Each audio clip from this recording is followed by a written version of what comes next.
Coming up on today's Panther Beat, see how you can register to vote. In Victoria Spotlights and Endangered Species, your Panther Beat starts now.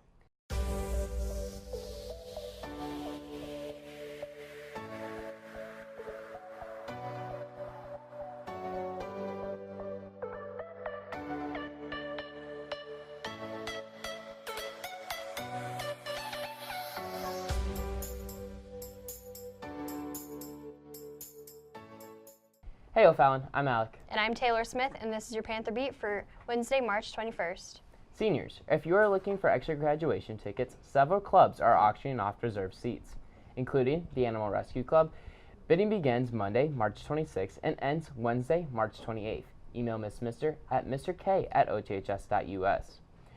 The Scholar Bowl team is also auctioning off tickets until noon on Friday, April 6th. Email Miss Isom at isomt@oths.us. Be sure to include your full name, phone number, and dollar amount. Only 2 bids per person will be accepted.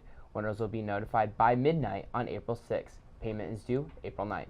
If you're looking to purchase prom tickets on March 23rd, be sure to pay your school fees first. Prom ticket sales begin this Friday at 3 p.m. in the Dome lobby for seniors. Be sure to pick up forms outside room 1025, the main office, or the cafeteria. Juniors can purchase tickets on Saturday from 10 to 10:30 a.m. The last day to purchase tickets is Monday, April 9th. Are you looking for a tuxedo for prom and don't want to break the bank? See an FBLA rep to get a $40 off coupon to Men's Warehouse. Also, FBLA is selling raffle tickets for a chance to win a free tuxedo to prom. 2 winners will receive a free tux rental.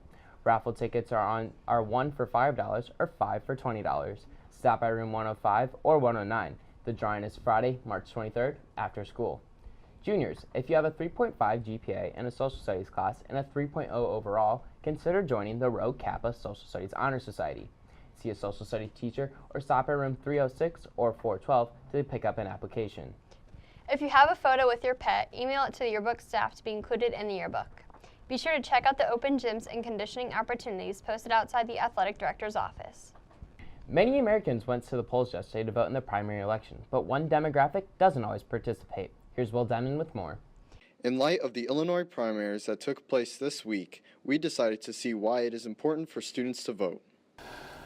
Well, if you want your voice heard, if you want the people to respond to you, voting is the primary way to do that. I think there's been real strong evidence of that. The students from Parkland, Florida, I think have made their voices heard, and I think there's been political response to that. However, voting is not popular among young adults. According to Census.gov, voting rates have historically varied according to age, with older Americans generally voting at higher rates than younger Americans. There's a number of things that potentially come into play. Apathy, and that's where all of us old folks say, oh, these kids, they don't care. And, there's some of that, where my phone's more important than who's in office. And there's some of that. We gain maturity as we age, usually. That's some of it. Certainly young voters feel exasperated. Oh my gosh, why does my vote even matter? Nobody's listening to me. But when young people do decide to vote, they can have a tremendous effect on the outcome of an election. According to The Economist, Barack Obama would not have been elected in 2008 and 2012 had it not been for a remarkably high youth turnout in his favor, showing just how big of an influence young adults could have in these elections. It's a fairly simple process. Students only need to have 2 forms of ID. It takes less than 30 seconds. Something with their current mailing address and a picture is all you need. Currently, with the primary scheduled for March 20th, registration is no longer open. After the primary election, then it would be open again for the November election. Even though the primaries are over, you can still make an impact by registering to vote in the upcoming Illinois elections this November. If you're going to be 18 on election day, Mr. Bussey can register you to vote. Stop by room 306 with your driver's license and a photo ID. Now let's pass it over to Devin at the sports desk. Thanks, guys. I'm Devin with today's sports. Due to the heavy rain and thunderstorms, the girls lacrosse game was canceled last night against Incarnate Ward. Look for the game to be rescheduled on Wednesday if an agreement can be made. The girls' soccer team also had their game versus Marion canceled last night due to the rain. No word yet on a possible reschedule for this game. Now for today's sports. The girls' soccer team is back in action tonight against Alton. Last week, the girls fell to the Crusaders, so look out for the girls to come out aggressive looking for revenge.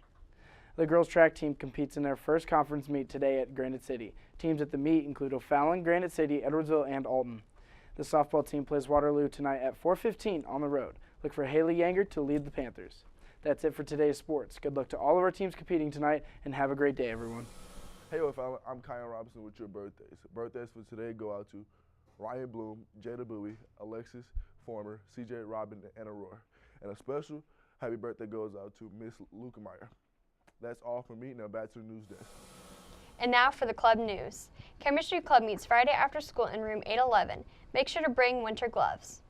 If you are in Saturday Scholars Photo Club, add your name to the photo list outside room 609 to be identified in the yearbook. HOSA meets tomorrow in room 402 after school. Be sure to wear your HOSA t-shirt. And Spanish Honor Society members need to stop by room 300 right after school to take a picture for the yearbook.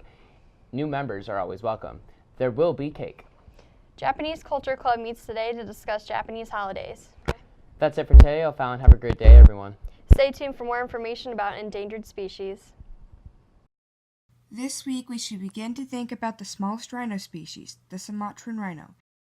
The species has been on the decline since its discovery. In fact, the first specimen found in 1793 was poached. This sadly only foreshadowed the rhino's fate, and the fact that they're the most social rhinos ever doesn't help. The first program, XC2, failed hard when none of the rhinos reproduced. However, with further research, we discovered that the rhinos don't thrive well outside of their ecosystem. New programs have worked better, but the population hasn't been stabilized because in the past 20 years, only 2 females have reproduced in captivity. If you wanted to help, then there are multiple ways to do so at SaveTheRhino.org, where you can volunteer, donate, provide information for the Sumatran rhinos, become a member of the website, visit the rhinos, or join the business club of the website.